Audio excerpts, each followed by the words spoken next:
Hi, my name is Upasi. I am a PhD student from Smart Biomaterials and Bioelectronics lab. The motivation of this study is to detect organic molecules such as EE2, an estrogenic compound, from wastewater using bioelectric nanosensor platforms. So prior to any experimental work, we designed a molecular docking experiment to detect the interaction between a synthetically created peptide and the EE2 compound.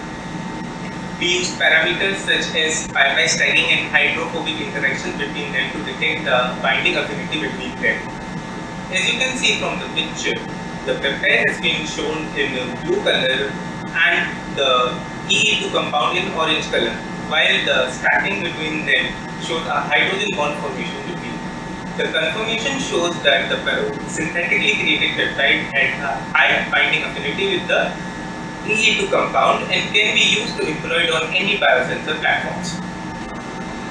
I am Vishal Kumar Nath. I am a PhD student in Smart Biomaterials and Bioelectronics lab. Now I am going to discuss about our design and fabrication of this sensor system.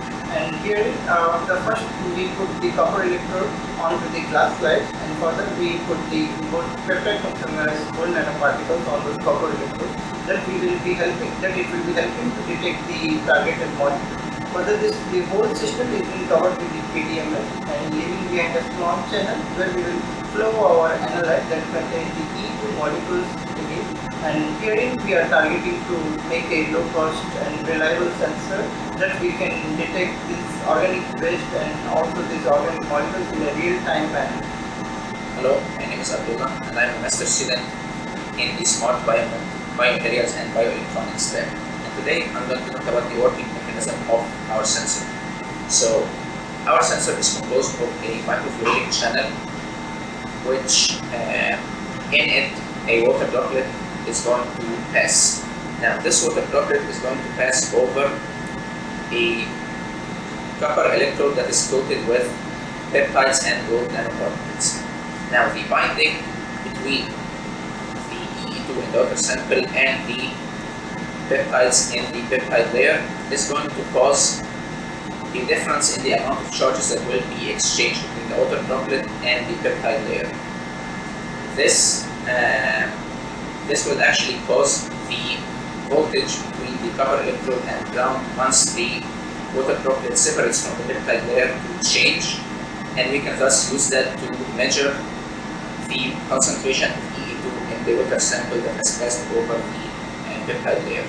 Hi, I am Jogara Chaudhary and I am the PhD student of Smart Biomaterials and Bioelectronics lab. So previously our lab has focused on the strategy of solid-liquid trioelectrification in detecting bacteria and heavy metal ions in wastewater. So right now we are trying to implement the same strategy in microfluidic chip where we can detect EE2, which is a biomedical waste from the hospital and the sewage of the domestics. So it is a very life-threatening biomedical waste.